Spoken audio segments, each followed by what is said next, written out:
again. You trying to get everybody drunk, huh? It's working. Yeah. Yo, I bridge the gap for him. I bridge the gap for him. Hands up if you know you bridge the gap for him. I bridge the gap for him. I bridge the gap for him. Hands up if you know I bridge the gap for him. Thank you for joining us for another episode of Everyone Has a Story. This is the Brothers Edition. These two right here define the definition of bridging the gaps. You know, a lot of times we go through life and our stories intertwine. And these two brothers right here, how their stories bring them together and what they're able to do is so powerful. So I'm going to let them introduce themselves. You saw them before, but now see them together. Jimmy Jones. Justin Taylor, man. Nice to meet y'all again. Welcome. Alright, let the people know how y'all met. Do you really want to know how we met, or you want us to break it down? No, I want to. Keep really how we met. No. we met a few times. I was giving him buckets on his team. I mean, he wasn't giving me buckets per se, but he was killing. Nah, but we met in the pro circuit, playing NBA. My second year out. First year, like I told you, so we won a national title my first year. And then the next year, he was on the team in Kentucky at the time. So, Lexington got a team. Did they get a team? Oh boy, they had a team. So, at that time, we was a powerhouse. We just come up with the national championship win. So, everybody was looking at us. So, you know, we came out the game strong, but Lexington was on the other side of Kentucky doing their thing. So, most of it's made up of Lexington guys, right? Yeah. BDG or Yep. whatever the case may be, but they had squad. So the first time we played them, I think they beat us by 40. Knocked us out of the water. But I've always heard his name. Always heard his name. He's a dude out there in Lexington that can jump out the gym, take off the people. But I've never seen him play. So the first time I seen him play, I remember, like it was yesterday, we were sitting in the locker room. Otis, my coach Otis Key, he's in the hardball trial. Big time ball. And he was like, he told Jimmy Jackson's out, he wants to develop the ball, sharpshooter, one of the best shooters, knock it down, consistent. He said, Jamie, you got Justin. He said, whatever you do, keep him out the paint. Mind you, we didn't watch the film. We didn't know, we was like, we were just, us, we was conscious. Let's go at winning the national championships. We go in this game right here. Let's just go get another one. So I want to say the first 5 minutes of the game, you looking at Jamie like, yo, keep him out the paint. So Jamie was like, yo, I'm doing all I can. Like, what do you want me to do? Do more. Because he's killing me. Like, but see, at that time, we didn't know he was a lefty either. I didn't know he was a lefty. Oh, you're a lefty? We didn't know he was a lefty. Only thing we knew about him, Sneaky bastard. only thing we knew about him was he couldn't shoot. We always knew. But when I tell you this was 2K, he's 99 in the paint, he's 99 in the paint. So all practice was like, keep him out the paint, keep him out the paint. Don't let him jump. Cut his legs off. Jamie did the opposite of everything we went over. And at that time, that's who I knew Justin Taylor. I said, yo. And ever since then, man, it's just, we had that respect. Like that's one of the biggest, smallest, organizations. Right. So at that time, we had respect for each other. The battles we had. And then, when we was coming to Lexington, we used to hang out with the team and everything else. And, we just grew that bond. And once we started playing with each other, it was just awful. We just got to talk. And you notice our mindsets was the same. And like I told you, we were sitting at practice one day, and I said, well, Tiffany, just need to get over it. Like, just need to get over it. Ever since then, this is where we are now. It was quite an adventure, man. To say the least. Yeah, because even when, not to cut you off, but even when I was hollering at him. Uh-huh. He mentioned it, you know, and he was telling me how the mind and how he said you think you sleep. Unfortunately, yeah. Right, it's not a Like I said before, it's the gift and the curse, man. All type of ideas and you know, just thoughts. They never stop. Good, bad, and different. And that's just kind of where the creativity type of person that I've become. It comes from that. And me and him always talking about different things. Always talking about their life stuff, basketball stuff. I don't have any kids. I got nieces and nephews, but just kids. We talk about just everything you could possibly think about, man. We touch on it at some point. So it's just funny how two guys from two different parts of the country are brought together through, or I want to say, meet each other through basketball, but are brought together by their different personalities and their mindsets. Because I've met a lot of guys that play basketball, but we haven't necessarily clicked or made it like me and Tick. And I call him Tick because his nickname's the Big Ticket. That'll go back to how we first met. They were like, Wukash Orbzu, played for Kentucky. It's my side. It's always three sides. Yeah, Three sides. You know, same thing. You know, we playing the Owensboro team. They're bigs, not that big. Woo, you got Kenny Jones. Don't let the hype fool you. He's an automatic bucket. And then, so we kind of knew mutual friends. They was like, they call him the Big Ticket. And I was like, they call him what? And lo and behold, man, we get in that game. And he is definitely the price of admission. So, you know, just a little excerpt of what I was introduced to basketball wise, man, and every single situation we've been put in, he has rose to the occasion. Nobody knows his name. They count him out because of his size. But this man is an automatic bucket. He kills everything in front of him. And then that's when I'm like, oh, my bad. Reality kicks in. But yeah, man, basketball is just it's a big stratosphere, man. But you meet people, and that's what brings you together to, I guess, that cover of the book. It helps you open that page and get to know people. And when you get to know people, man, you just let everything unfold. Me and his relationship we planted that seed through basketball, man. It's just grown to a brotherhood. Okay, what is one thing outside of basketball when y'all look at each other, y'all like, oh wow, all right. Well, that's easy for me. For me, it was just his mindset. The way he broke everything down, the way he holds things about things. You know, people can look at a situation and interview that situation. But me knowing JT, he's gonna break down every part of that situation and make you understand, like, yo, it's not just that, it's this. You know what I mean? He makes you think about certain things. It's like, damn, I didn't think about that. You know what I mean? And his business savvy. You know, some days I'm like, yo, Tip, I need you, this is what I'm going through. And he'll have me thinking about something totally different.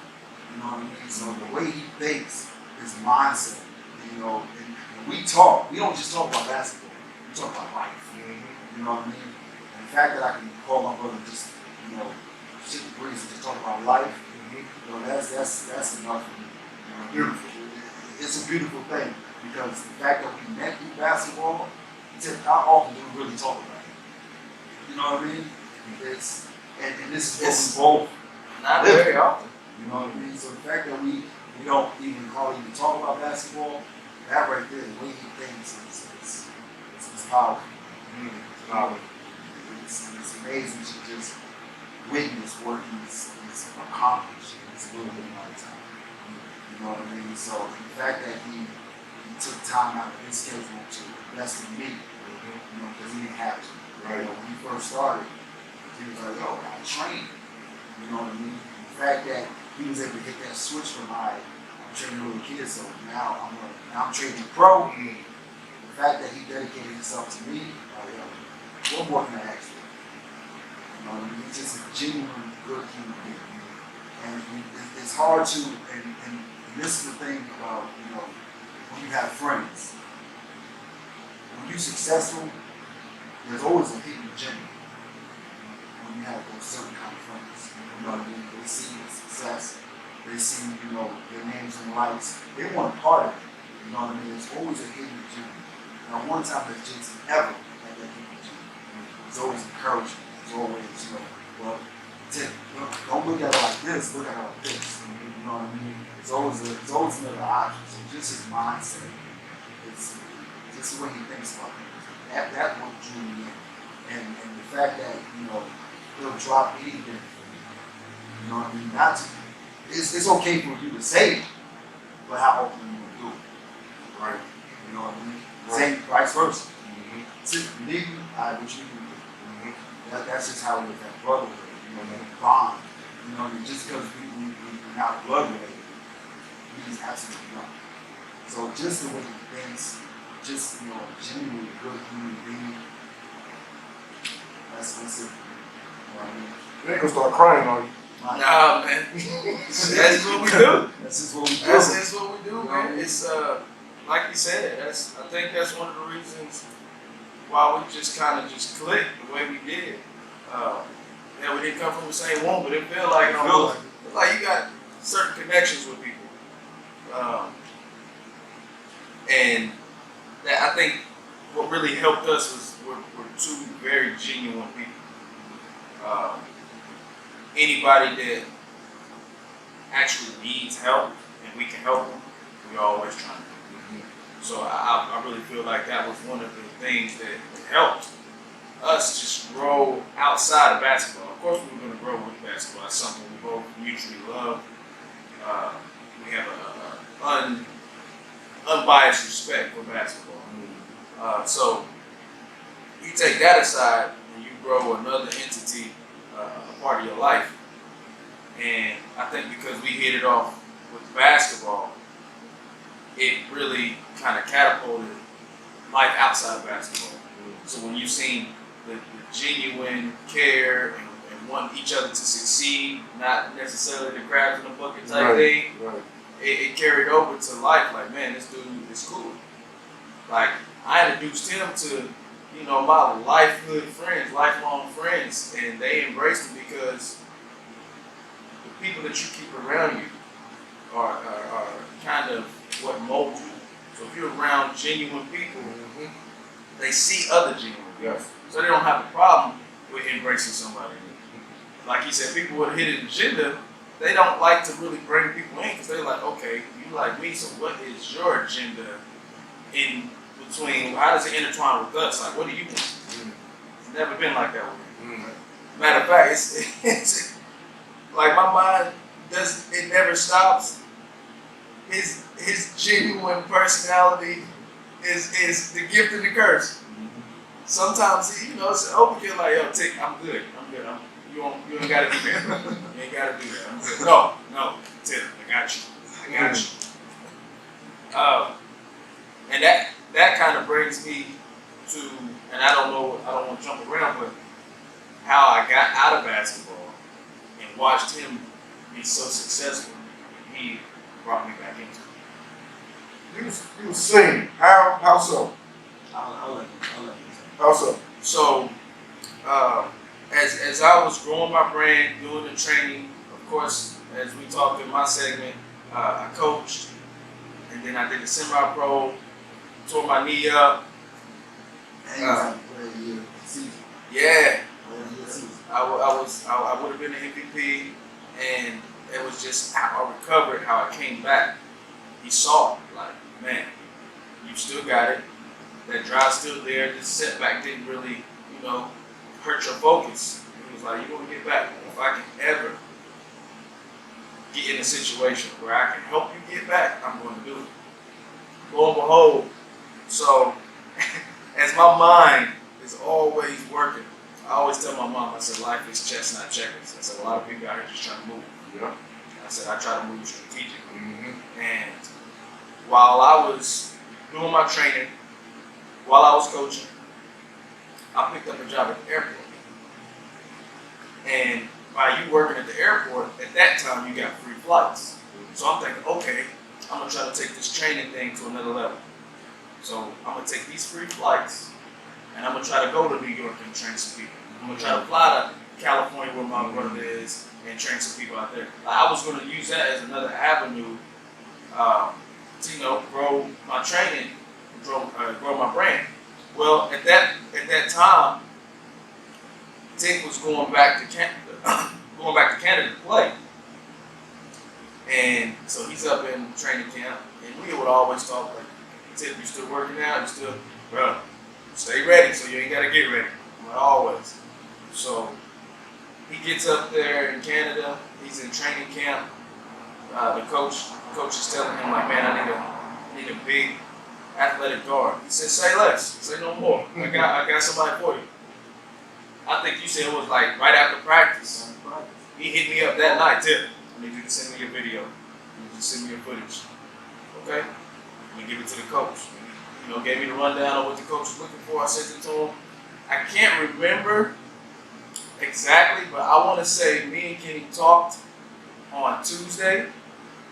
They got back to me Wednesday. I talked to the owner Friday. They started getting flights and stuff together, and I flew out that next week. So when he says a lot of genuine people talk about it, but they not really about it, my man said it, did it, delivered it. And, you know, that was me not even thinking that I would have that opportunity to get back into playing basketball at a high level, professionally overseas. You know, with all the setbacks and, you know, life changes and me kind of pivoting. But I had all my clients, and I told my clients, hey, especially the ones that were with me like day in and day out, I told the parents, like, hey, I got an opportunity to play again. And they were like, well, you go play. When you come back, we'll pick up where we left off. So I left them with some good friends, man, that know the game of basketball, set them up, and went up to Canada, man, and started that next chapter, that next page. And, man, we had a blast over there. Yeah. Was that the first time y'all played together? The second time.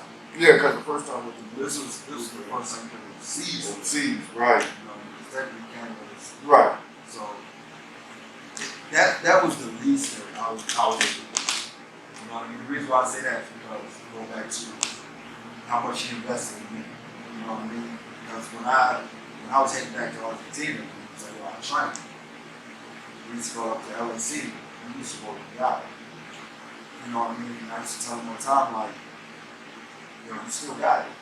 You know what I mean? The fact that you take the time out to train me, you know, I'm talking we got me dribbling with basketball, throwing feather in basketball, doing weird, crazy stuff. But it all, you know what I mean? It all came into fruition.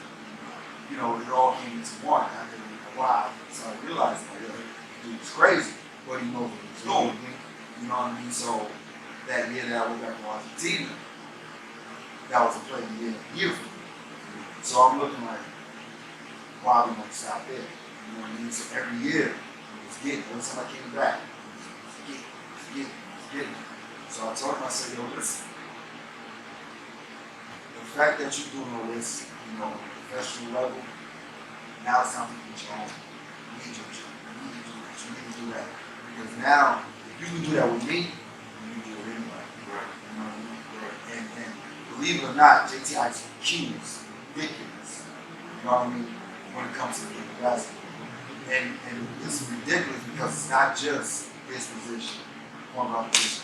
It's ridiculous on every position. And he's mastered every position. And he's 5'9". He's that. Oh, wait. Wow, nice. Give it 10. So 6'2", solid. So I like, was about to say 5'9". so his basketball savvy, and I'm just sitting there watching him. I'm like, yo, he's teaching me post up moves. He's teaching me this. He's teaching me that. You didn't do this. Drop your foot this way. I'm like, yo, he knows what he's talking about. You know what I mean? So that was just me getting him up there was just the least of, you know, so I can show him my appreciation. You know what I mean? Since he started training me, I've been playing a year. I've been first team twice, second team twice. I've been to the championship twice. You know what I mean? So that's the least that I can do. You know, if I told him if I had any opportunity, if they trust me enough to give me any opportunities to bring me, you have nothing to worry, no hesitation. And as soon as the coach came out to me and said, "Can I get a pick up? Where can I get a pick up? Do you know the pick up?" I definitely know the pick up, coach. And to me, that was just, you know, if I could have done more, I'd be even harder. You know what I mean? So that was just the least I did. Brother here's real, man. It's real. Yeah. It's real. It's genuine. All right. What's one of your pet peeves about him training?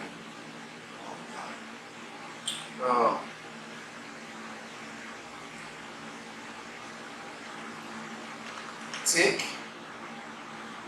has a bad habit. Tick has a bad habit of getting love. Which most do. Because I was just about saying that yesterday when you training the kids, I heard you say that multiple times within the session. You gotta get lower. You gotta get lower. And I don't think it is something that a lot of people even realize. Like if I was to train myself, I would tell myself to get low. I think that's just one thing. We think we're low until we're told we're not low. Just like you think you're doing something until coach brings you in that film session. Right. And you're like, oh, Right. I was off to the ball, coach. Where are you at right here, JT? Right. So it's just, to be honest, that's probably the only thing. And as soon as I say Tick get low, he get low. But I had to say it a couple times. Yeah. But man, that's it. I love working with Kenny, man. On the court and off the court. And we had some. I will say this: off the court with the weights. In my mind, I done banged up against this dude in the post. I know how strong he is. Terrible. So when we get in the weight room, Really? I'm terrible. and I'm like, no, Tick, we're gonna put some more weight on there. Tick, nah, fam, I can't. And then I put it on there, and I'm like, I got you. Right. You take it off. Boom. You know, if anybody knows Kenny, he does that. That felt good. Hey, he said, all right. So that's a funny thing, but I always push him. He's always pushing me. So yeah, that's just about it. What's your pet peeve about him training? What's one of your pet peeves? The pet peeve about him training me, he didn't listen to me. When I tell him I'm tired, I'm tired. One more rep. Oh, Yo, man. I tell him I can't do no more. But nah, Was you able to do more than? of course I was. But you know, you asked me my pet peeve, I'm telling you. Right. Nah, but I loved him, man. It's crazy. He showed me things that I've never done before. You know what I mean? I mean, one time he had me dribbling the basketball with a tennis ball, or something like that, right? He had me doing, and then he's like, all right, you got to dribble this and drop the basketball and shoot. I'm like, wait, what? You know what I mean? So like, he had me doing stuff that I've never done before. So the fact that I was able to, the fact that he even knew this stuff, and I'm already on a professional level. You know what I mean? I'm big time. Right. You know, I've never done things like that in my life. So the fact that he, you know, had me doing things that I've never seen before, yeah, it was just amazing. It's amazing. Just watching him with his kids. You know, even when he walked in, he was like, "Yo, I like that." Like, that's the stuff he was doing. Right. Because I never saw a lot of stuff he was doing. I never saw it before. And that's what the basketball standard is. Alright, for an example, there's a lot of videos out there. A lot of videos got these crazy, wild, professional, supposedly professional trainers where they want you to pay all this money, and they got you out there doing cartwheels off the buildings and dunking basketball, just doing crazy stuff. It's not going to work. But the stuff that JT comes with, it all comes together and it all works itself out. You know what I mean? You ain't got to be drilling when you going, so low where there's no way you're going to be underneath. Doing just wild, crazy stuff. The stuff that he had me doing, it was just like a new adventure to me. It was like, yo, I've never seen that. I knew that. It was challenging me. So his basketball set, the way he thought about the game, like I said, he has to have it breaking everything down so there's nothing else to break. So the way he thinks about basketball, he does it the same way.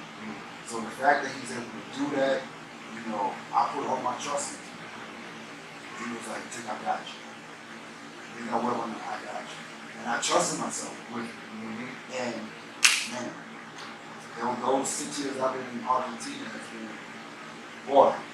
And he's still training to this day, right? We did it every day. You know what I mean? So if I would have known sooner, that this is the route he was going, I would have been with him. But the fact that every year he's growing bigger, coming up with different things. But he's coming up with different things the right way.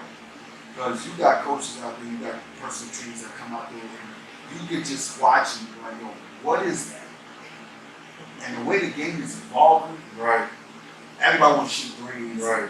It's not physical anymore. Right. And he's still keeping it to the basics and coming with his own. Right. You know what I mean? So the other day we was working out, he's like, oh yeah, this right here gonna get you checked.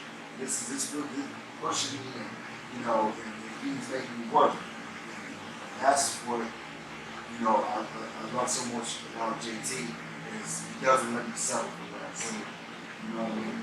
He pushes me until, you got it. You know what I mean? Like I said, I already know this, my coming out years, this is the direction he was going. We would have been locked and rolled way back in there. The fact that over these years that I've been able to come here, get that swag, learn new things. I love it. Would you say he made you a better trainer? Absolutely. How so? And one of the things that I've learned over the years, some of the best coaches, they still listen to other people. You can't at any point think that you know it all, because as soon as you do that, you cripple yourself. So I'll ask, especially my pros, with my kids, they still learn fundamental things. With my pros, I asked them, what moves? And this is one of the things that I always ask them. What is your go-to move on this side? What is your go-to move on this side? When you catch it here, what do you like to do? And I take that in consideration as far as trying to perfect or make that move or catching the ball in that area a lot easier. Me working on somebody to help them in the middle of the court when they very rarely get the ball in the middle of the court, or working on who's in the middle of the court, it doesn't help them as pros. Because if you catch it in the middle and you're used to catching on the wing, the move that I have you doing here or whatever I have you doing here is not really helping. Right. Right. And if I'm doing some eye-hand coordination or some footwork or some explosion, things like that, where I want to get you going downhill or something to that nature, that's different.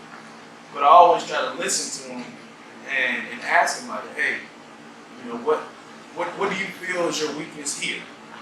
What is your strength here? Okay, if your strength's here, let me try to make that harder. If your weakness is at this point, let me try to help you do it quicker, or clean it up a little bit. And a lot of times in basketball, it's rhythm. Yes. Rhythm and angles. So if we can tighten your angle, get your rhythm a little smoother, you're gonna be more comfortable going into whatever it is that you do. I agree, bro. Yeah. And that goes back to me. Like, he's taught me a lot of new things. Because there's a lot of guys when you get on the professional level, they already think they know it. You know what I mean? cockiness, that swagger that they all have. A lot of players you can't tell them that. But, you know, I mean, I'll admit it. I've been down that road, I've done it. But, you know, coming back and, you know, I've trained with a lot of people. But the thing about me is I'm loyal. Sometimes that's the worst part of it. And I'm loyal to the point where if I know you got my best interest, I'm keeping you back. So it doesn't matter if I'm training with you. If I don't feel that connection, I don't feel like you're teaching me something, if I don't feel like after this session, I took something from it, I'm not going to come back. But the fact that every session of BDG, I always feel like I learned something new. You know what I mean? That's what it should be. That's how it should be. Even on a professional for all these years, even still playing at consistently top level, I still feel as though after every session, I bring something. I got something from it. So, you know what I mean? So, just the fact that that I feel that way, that's what my loyalty lies. You know what I mean? Because I know he's not going to do nothing that's going to hurt my career, that's going to, you know, it's going to do anything that's going to bother my career or anything like that. So the fact that he's the person that he is, and the fact that, you know, he's dedicated himself to me, listen, I owe him more than he thinks I do. You know what I mean? So when I say, you know, I got you, I got you. I have no choice. You know what I mean?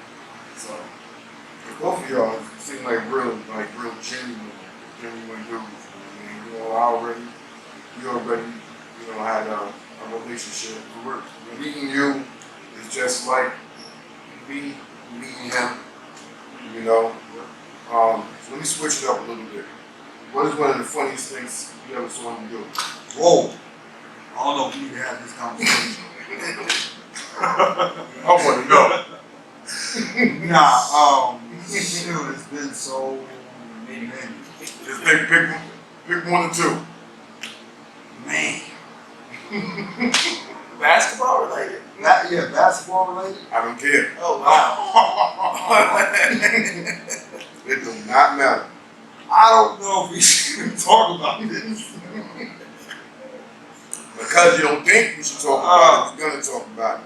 Nah, I want to say one of the funniest things I've seen. It wasn't really funny, but it was funny at the time. I know you talking about Beijing. Man, we was in Beijing. This is probably the funniest thing I've ever seen in my life. We was in Beijing playing, and we just got finished playing. We played on the court, the United States one. Okay, yeah. Gold medal. Right. So we in a hotel, and this hotel, it was an American style hotel, beautiful hotel. Massages, downstairs, a little bit of club. So we decided to go out. You know, we decided to go out with one of the team, and he said, "Hey, how what you want?" So this, matter of fact, this is the first time he played with us. Okay. So he looked at me and said, "Oh, do what you want." I looked at him and said, "Get what you want." So we take it. So we decided to go next door to KFC. It's KFC was right next door. We're already here. So the whole team is there, right? So they're about to close. So we standing there, right? It was me, D-Stock, JT, and what's my guy, Mike G. We was all just standing there. So we all laughing and joking. And next thing you hear JT says, "Oh, I'm falling. Listen, this was the slowest fall you've ever seen in your life. But what makes it even more crazy, he fell through a bunch of tables." But this is what makes it even worse. My boy B-Stock was standing next to him. Oh my God. He's sitting there telling B-Stock, "Yo, I'm falling." B-Stock looked at him and turned. Watch me Watched him. You know how you try to grab somebody when you fall? B-Stock moved. And watch this man fall through all those things. Man, there was drinks and food and everything. Food, drinks. Oh man. Yo. So we sitting there looking at him like, yo, did you just see that? Bro, that was the funniest thing. Like, to be honest, I think like for a couple of years, man, I think We it would laughed be, about that. but B-Stock had it on his phone. On his phone. And it So kept he would email it like maybe once every couple of years. Like, y'all remember this? Listen, that was by far the funniest thing I've ever seen. Oh man, yo. It was, He said I'm forward. but he warned everybody, he saw me. But the way he fell was so slow. Right. So we looking like, yo, he really fell.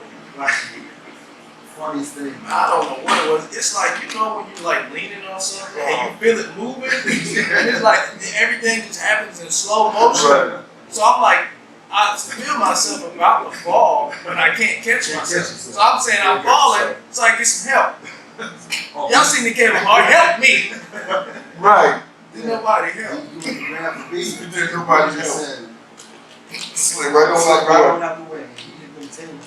Oh, Once I had Whoa. I had that oil in me, so Yeah. that Mhm. my equilibrium wasn't the best. And they found it quite funny yeah. for a long time. Yeah. It's still funny now.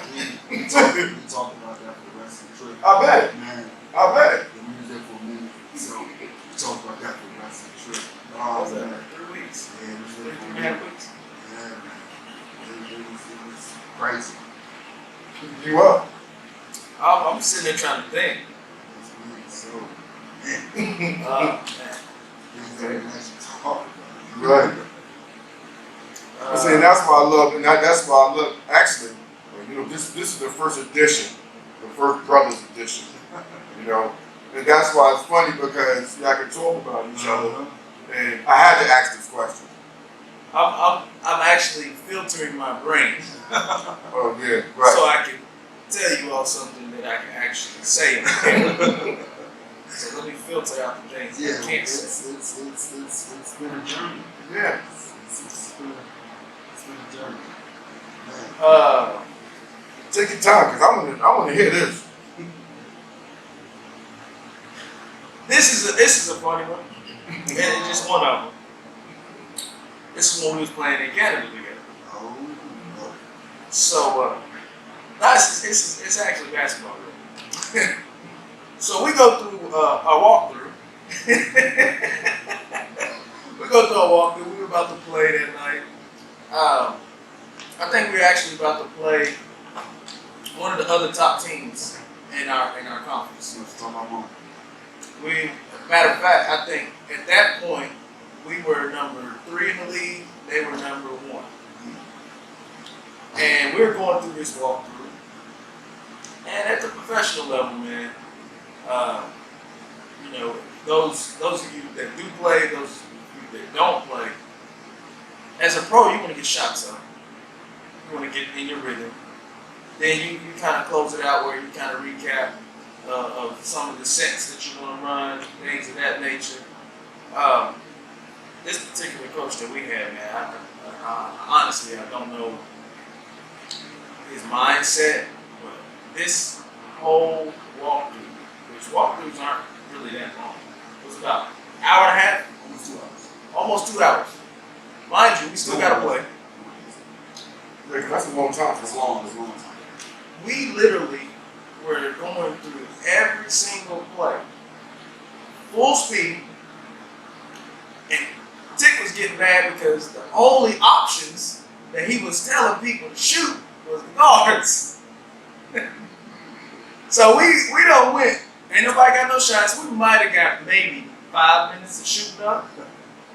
So we literally gone almost an hour and a half, hour and 45 minutes of going through all of our plays, all of our sets, listening to him talk, listening to him to say, go harder, run faster. Well, hold on, man. We got kids. We got played 48 minutes later on. Right. So we sit down, he's talking.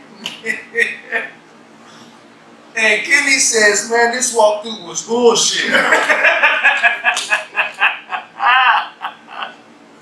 Everybody looked, because at this point, you know, Kenny's a vet.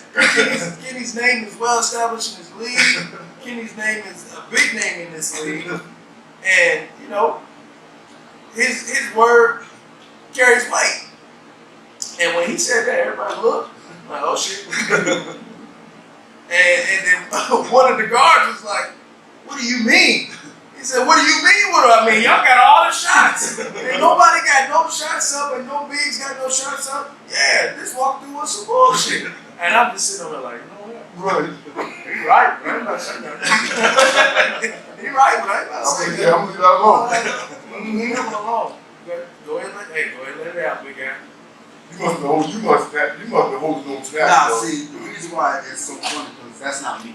Right. You know what I mean? Right. I keep a lot of things that I'm respectful. Right. Like anybody that I play for, you know what I mean? Like you get my all. Right. Well, he asked. Right. He asked. And those of you that know Kenny, don't ask if you don't want to know. If you don't want to know. So the reason why it's it's just the way I said it, and everybody was like, yo, because I don't normally talk like that. Right. So yeah, I'll talk it all, basically. So it's like that particular day with that situation. All right, I've been all over the world. Canada is a tough country. It's a tough league because the majority of Americans, but it's not one of the. It's not considered one of the top 10 basketball. So when I'm coming from a country like Argentina it is one of the top countries. Top country for basketball. And then I'm going to a country like Canada, and then you got a coach that instead of, you know, earning respect, demanding. And I'm the type that I'm not going to give anything in honor first because I just met you 2 weeks ago. I never met you a day in my life. You know more about me than I know about you. So there's no way I'm going to respect somebody that demands from me. No. There's no way that I can even allow myself to do that. So he had a habit. Don't get me wrong, good guy. Good guy. But he had a habit of he wanted to control every aspect of the game. And when I first met him, when I first talked to him on the phone, I told him, I said, Coach, you allow me to be me, I'm gonna win. Don't try to control me. Because when you try to control me, that's when I'm having a problem. I've been successful everywhere I've played. I've won everywhere I've played. You allow me to be me, he said, I'm gonna allow you to be me. That's all I need to hear. But it was different once I got it. How that goes. I'm playing. Okay, I want you to do it like this. No, that was a good move, but I need you to do it like this. So I'm looking at him like, I'm not going to do it like that. I'm going to do it my way. I'm going to let you coach me, but let me do it my way. I'm the one that's been putting this work in. I perfected my craft. My craft is the reason why I'm here. My craft is the reason why I'm so successful in other countries. Let me do it my way. Just because I don't post up the way you want it, that means I'm not successful. Right. It's just like when JT trained, just because he's not training like all these other coaches, all these other players, I think he's not going to be successful. I'm not going to change your coaching style, don't try to change the way I play. And we'll be right there in the middle and we'll win. So that particular day, he decided to control every aspect of the game that day. Mind you, we're playing the first place team. They already bust us by 30 at their place. Twice. So now they had our place. It didn't work the first 2 times. Let us be us. Right. So that day in particular, I might have woke up on the wrong side of the bed, who knows? But that particular practice, I snapped. Because I just, like, listen, your way is not working. After a while, you're going to start listening to your players. Like you just touched on. After a while, you're going to have to start listening to your players. You don't sit there and run a 2-hour walk. And that whole time, the only people who were shooting basketball was the guards. And then you tell us we're not playing hard enough. And they got the nervous system to say that Monkey's going to come and beat us by 30 on our floor. That would trigger me. And I'm like, no. So it's just stuff leading up to Yeah, it. it was some stuff that I just didn't decide to snap. And the reason why it was so funny because these young guys have never heard me respond like that. Right. But that day right there, it was like all the guys came up to me like, yo, like they was all in my room, like, yo, big dog, you good? I'm like, no, I'm good. And they was like, yo, we didn't say anything wrong because they was thinking, Right. but them being young guys, Yeah. they're not going to say nothing. Yeah. They're going to take it. Mm-hmm. So it's just the fact that that day, man, when you're already doubting us and you just shoot around. You just shoot around. Supposed to. Mm-hmm. You're already telling us we're going to lose. And this is what's crazy. We bust them by 30. Mm. Yeah. So I'm looking at him like, what you got to say now? Right. You know what I mean? So it's just, it takes a lot to it takes a lot. I've learned this over years. Growing up, I snap quick. But now, you know, it takes a lot to piss me off. So it wasn't just that day, it was just stuff building up to it. And yeah, they talked about that for a little while. I know they did. Yeah, because that was out of my character. It's still out of my character. I really don't talk that. You know what I mean? But that day, like, you know how they say, like,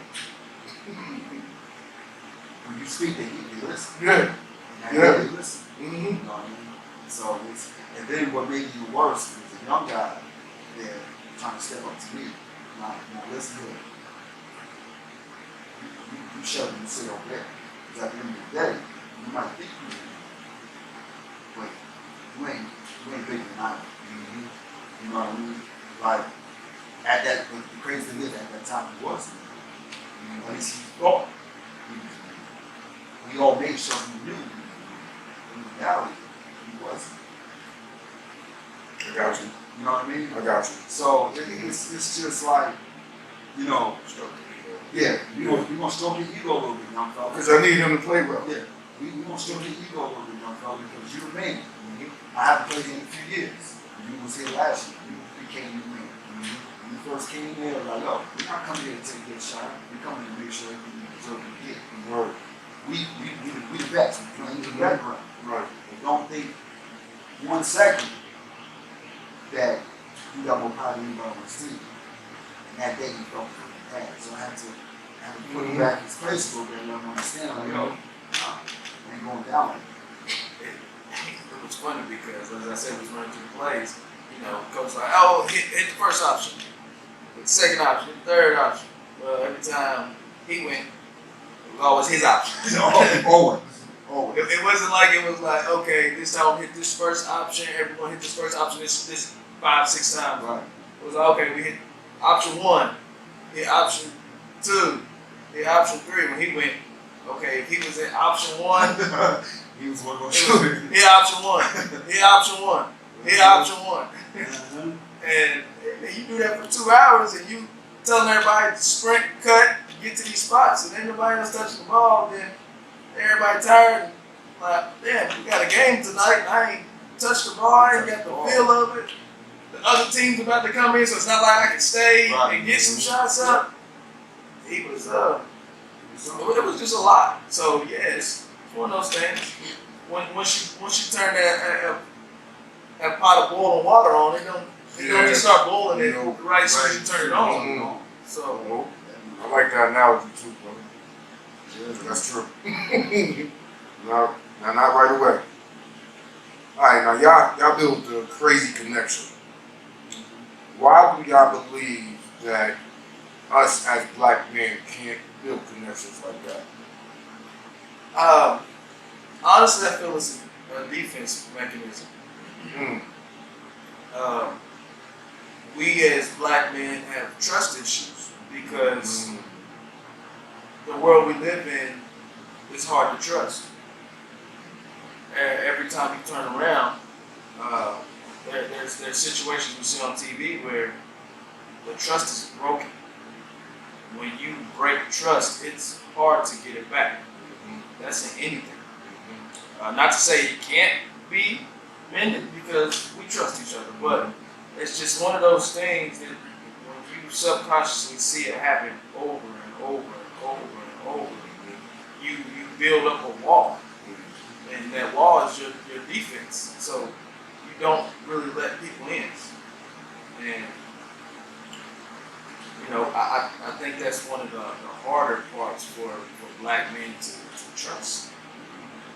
And as we see today on the other end of that spectrum, you know, we do it to each other. and we do it as a people, we do it as a culture, as a race.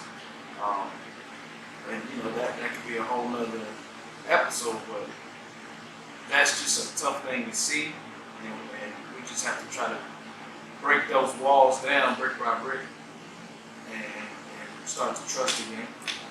And once you see that you can trust, like this bond, people that see this, I'm pretty sure there's plenty of other situations like that, like this out there, but there's also some situations where people don't even attempt to try and build something like this. Like with me and you. I could have been shut down, and not opened up. Right. You know, by us letting those walls down, oh, it was cool. Right. And get to know each other, it's like, okay, that magnitude, like, another brother, it's cool. Same wavelength, same mindset. Powerful. For just elaborate a little bit what JT said.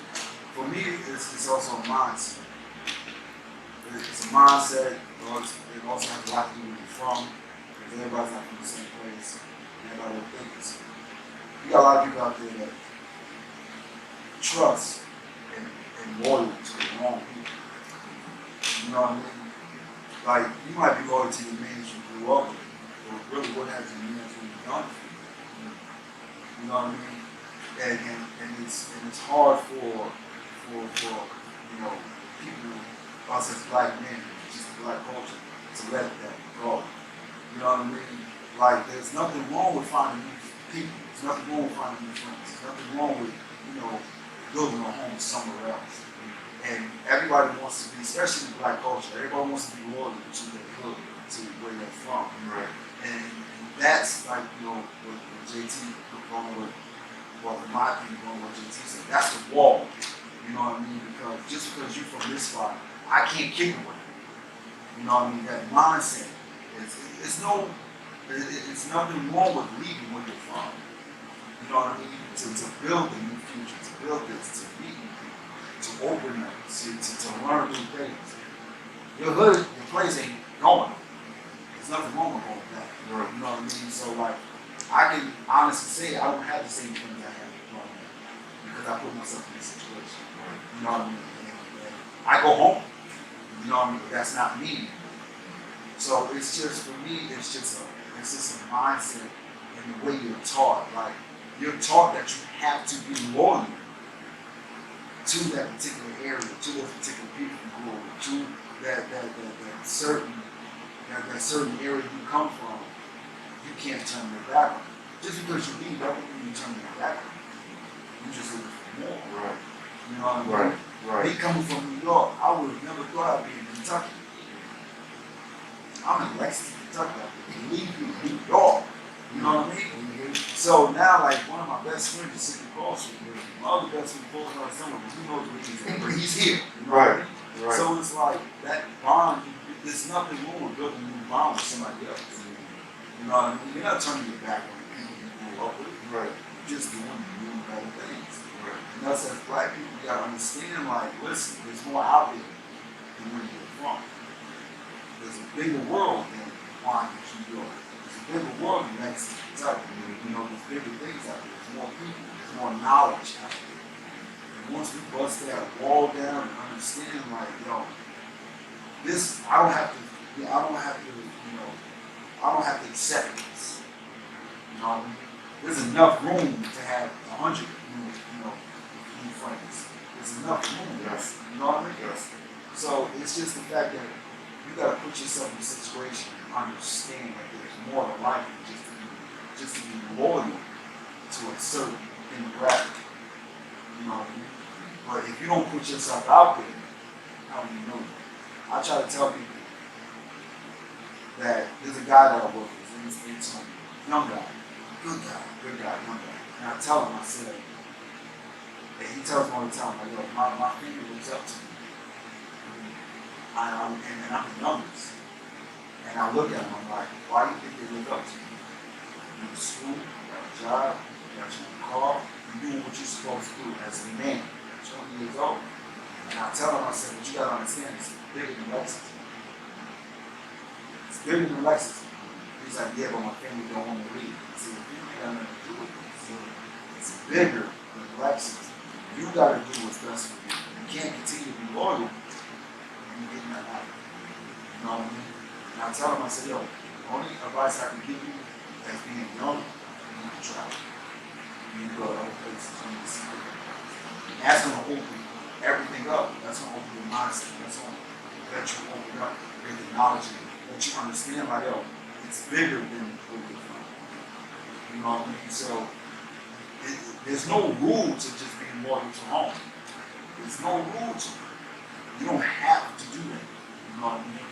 So once you get out there and read and understand what's going on, the world's a beautiful thing. Really. You know what I mean? It's an amazing thing. You know, me being all over the world, seeing different people, gaining relationships with different people.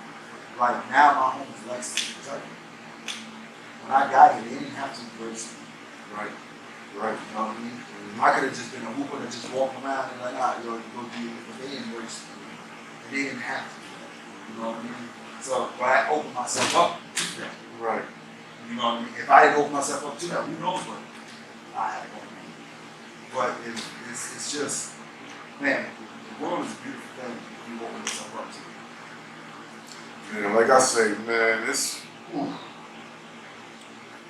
I'm blessed, man. Sitting, I'm telling you, I will continue to stress this in every video. I am extremely blessed by being able to sit in this chair. And normally it's just one person. Have two powerful people and talking the way y'all talk, their mindsets and everything. That's a no-brainer for me. Now, how do you translate training into the normal life? Oh, that's easy. You know, stop. Just I translate it just as my saying. You get out what you put in. If you invest time into making your life better, it will be better. If you invest, and this is the thing that a lot of people, and I struggled with it for a long time. If you invest time bringing negative energy, how do you expect to get positive energy out? So if you bring in negative thoughts, negative people, negative things, doing negative things, you're not going to get a positive outcome. So that's how I translate it from basketball into life. If I go into my day-to-day and I try to get the best out of it, if I'm trying to get the best out of it, even if it's very minute, that little bit of the best part of my day, I'll focus on that. If I focus on the negative, that's all my mind is processing. So I'm gonna feel like I didn't get anything out of it, or I did something wrong. Just like eating. If you put bad things in your body's gonna let you know. If you put good things in your body's gonna let you know. Just like when you eat something, you're like, man, Right. you want to lay down, or you eat something, you're like, man, I got some energy. Let's go do something. Right. Go play with the kids. Go out, go for a walk or something. It's just, I think that's how I approach it. And like you said, I'll try to break everything down. I was one of those. My better half, man. She says I'm pessimistic, and to a fault, sometimes I am, just because I always try to prepare myself for things if they do happen. I look for them not to happen. So when I say the negative and the positive, I don't look at just the negative, but I have to prepare myself if it does happen. But I'm looking for the best, and so that's one of those things in basketball. You got to prepare for somebody to cut you off, so you can change. You're still trying to get to the lane with your right hand, but if he cuts it off, you got to change. So and that's how I approach it. How do you translate basketball to your normal life? Man, to be honest, when it comes to my normal life, I try to separate it. You know what I mean? The reason why I try to separate it is because I'm different. I'm not the same person on and off the court. You know what I mean? And I don't put my life in basketball on and off the court because I can't look at it because I got a son. You know, when I'm in my basketball mindset, that's what I'm focused on at the time. You know what I mean? When I'm home, you know, that's my focus. When I'm over there playing ball with these different countries, that's my focus. When that is done, my focus is that team will avoid one. So, you know, when I've learned to cut it off. Because when I first went on a professional level, I was infatuated with everything, basketball. And now my son is here, it's, okay, that's your job. But now that your job, the season's over, now what you doing? Now I got the son out of the focus. Now, all the time that he's missed, I need to get that ball into him. Yes, I still get my workouts. Yes, I still do what I'm supposed to do. But majority of the time, my focus shifted. And now it's on him. You know what I mean? Because like I said in the last one, he sacrificed so much. He sacrificed more for me than I've done for him. You know what I mean? So the fact that he was able to sacrifice, he's still able to sacrifice that for me, I can't allow myself to, once the season is over, to just continue to put my all into me focusing on next season. I'll focus on next season, yeah, but I'll focus on next season when the time comes. So at that time, that when I get back, like, he knows coming back. He's calling me, Dad, the season's almost over, isn't it? Yeah, man, the season's almost over. Every other day, Dad, when you coming home? We're in May, the season's almost over. So he's looking forward to me. Hey, listen, if we lose tonight, I need to take it tomorrow. Because I'm trying to get that home. So, you know, with me, I've learned to, yes, I'm still infatuated with the game. Yes, you know, I still love the game, but I gotta hit that switch when I get home. Because now I gotta focus on this, but I gotta focus more on him. You know what I mean? If I don't, he'll let me know. He has no problem letting me know. So yeah, but it's just, both of them is a beautiful thing to do the right way. You know what I mean? And my right way right now is to make sure he's okay. It's a little bit amount of time that I'm home. I got almost 9 months. I know I'm not going to do it, but I can try.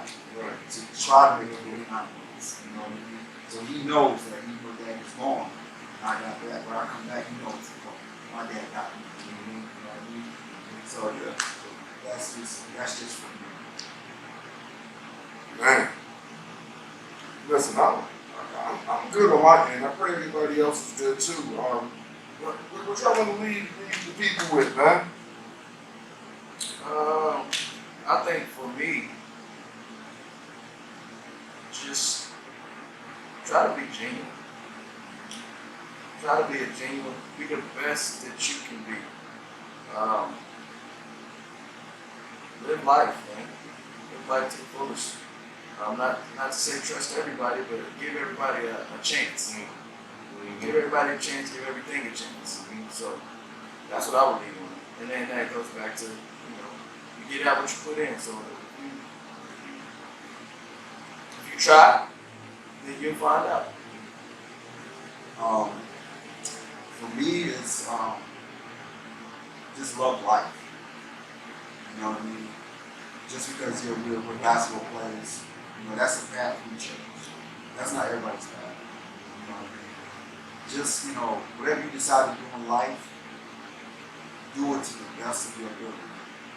And then when you've done it to the best of your ability, keep moving.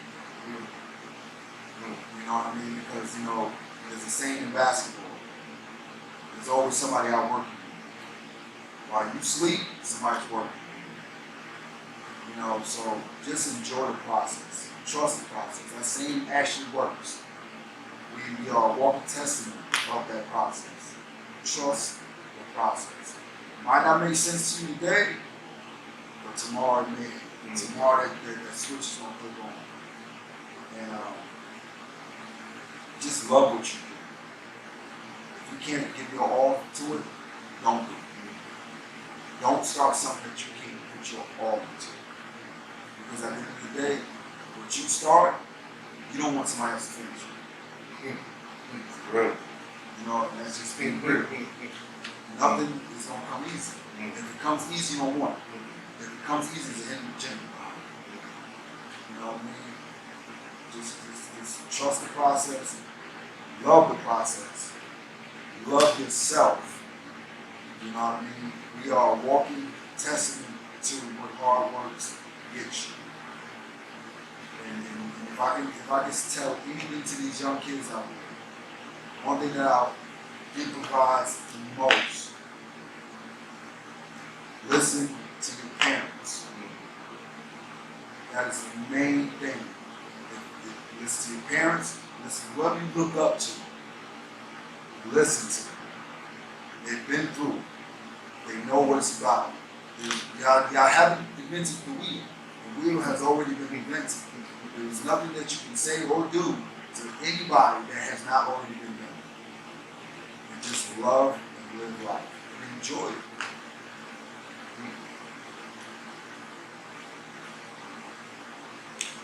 I just pray that more of us black men create more relationships like y'all. Like I said, just by meeting y'all, you being from New York, you being from right here in Kentucky, y'all coming together the way y'all did, y'all pretty much are a testimony and the definition of bridging the gaps. You know, different perspectives coming together for one or more common goals. I'm looking forward to seeing what y'all brothers gonna do in the future. Because y'all already doing it now. And I know y'all only gonna get better. They got the drive, they got the work. And if BDG could do anything for the two of y'all, we got you. Appreciate it. You know? Appreciate it. So, Thank y'all for joining us for another episode of Everyone Has a Story. Created by Bridgin Da Gaps, brought to you by WEGOTYOU. My man Jay, tear my man name up. They're gonna call you Tip. And Tip and Tip. Y'all be blessed, y'all.